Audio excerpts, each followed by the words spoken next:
Pop சைக்காலஜில நிறைய terms வந்து popular ஆயிட்டு வருது. ஸோ இந்த இதுல எல்லாம் பாத்தீங்கன்னா இந்த ஆல்பா ஃபீமேல், ஆல்பா மேல் இப்படிலாம் வந்து பேசுறது பாப்புலர் ஆயிட்டு வருது.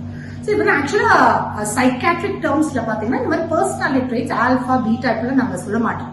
இதெல்லாம் ஒரு பழைய அவுடேட்டட் இந்த அனிமல் ஹைரார்கிக்கல் மாடல்ஸ்ல இருந்து வந்த டேர்ம்ஸ். இந்த ஆல்பா ஃபீமேல் அப்படின்றது. ஆல்பா ஃபீமேல்னா என்ன? அதுக்கப்புறம் நிறைய டைப்ஸ் ஆஃப் அந்த பீட்டா காமா டெல்டா இருக்குது. பட் ஆல்பா ஃபீமேல்னா என்ன? ஒரு பெண் வந்து நல்ல ஒரு யோசிச்சு பாத்தீங்கன்னா கோட் சூட்லாம் போட்டு கார்பரேட் இண்டஸ்ட்ரியில ஃபுல்லா வந்து நல்ல அவங்களுடைய பாடி லாங்குவேஜ் கான்பிடன்ஸா எல்லாரையும் லீட் பண்ணிக்கிட்டு நல்ல கான்பிடன்ட் வாய்ஸ்ல பேசிட்டு இந்த மாதிரி இருக்கக்கூடிய ஒரு பெண், அதாவது கம்படிட்டிவ்னஸ், அதுக்கப்புறம் வந்து ரொம்ப நல்ல டாமினன்ஸ், லீடர்ஷிப் குவாலிட்டிஸ். ஆனா அதே சமயத்துல என்ன சொல்றாங்கன்னா அவங்க வந்து எமோஷனல் இன்டெலிஜென்ஸ் வந்து கம்மியாகும். இது வந்து ஆல்பா ஃபீமேல் சொல்லி நிறைய பேர் வந்து இதை வந்து ஒரு நெகட்டிவ் மாதிரியே சொல்லுவாங்க. நெகட்டிவ் மாதிரி நம்ம இருக்கக்கூடிய இந்த ஆணாதிக்க சமூகத்துல ஒரு ஆணுக்கு இந்த மாதிரியான இது இருந்ததுன்னா, லீடர்ஷிப் காம்படிட்டிவ்னஸ் இருந்ததுன்னா அதை வந்து பாசிட்டிவா பார்க்கக்கூடிய சமூகம். அதே ஒரு பெண்களுக்கு இருந்ததுன்னா இதெல்லாம் ஒரு நெகட்டிவா பார்ப்பாங்க.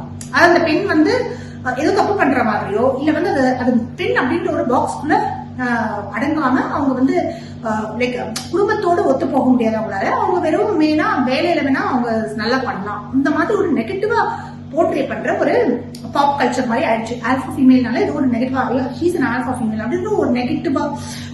அது மட்டும் இல்ல, இப்ப ஆண்மை அப்படின்ற ஒரு தன்மையை வந்து இது வீரம், அப்புறம் வந்து கம்படிட்டிவா இருக்கிறது, ரொம்ப பிரேவா இருக்கிறது, கான்பிடண்டா இருக்கிறது, இதெல்லாம் ஆண்மை, ஆண்களுக்கான சொத்து அப்படின்னு நம்ம ஏற்கனவே முடிவு செஞ்ச மாதிரி நம்ம சொல்றோம்.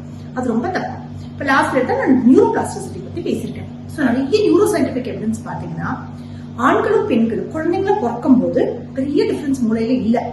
ஆனா எப்படி நம்மளுடைய சமூகம் அவங்களுக்கு அந்த சமூக ரோல்ஸ் எல்லாம் கொடுக்குறாங்களோ, சமூக பணிகளா கொடுக்குறாங்களோ அதுக்கு ஏத்த மாதிரி நம்ம வந்து நம்மளுடைய மூளை வந்து மாறுது அப்படின்னு. இந்த மாதிரி ஆல்பா ஃபீமேல்ஸ் சொல்லக்கூடிய very strong and very independent leadership இருக்கக்கூடிய விமன் வந்து வாழ்க்கையை நல்ல பண்ணாலும் நம்மளுடைய சமூகத்துல அவங்க தனிமைப்படுத்தப்படுறாங்க.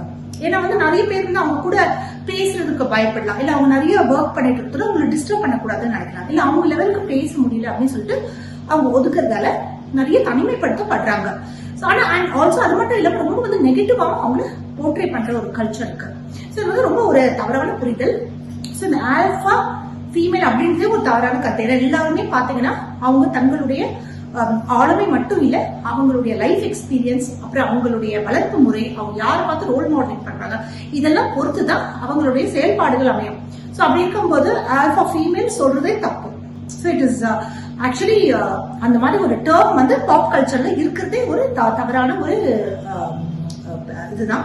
அதுவும் ஆல்பா ஃபீமேல் அப்படின்னு சொல்லக்கூடிய பெண்களை வந்து ரொம்ப நெகட்டிவா போர்ட்ரே பண்றதும் ரொம்ப ஒரு தவறான ஒரு போக்கு.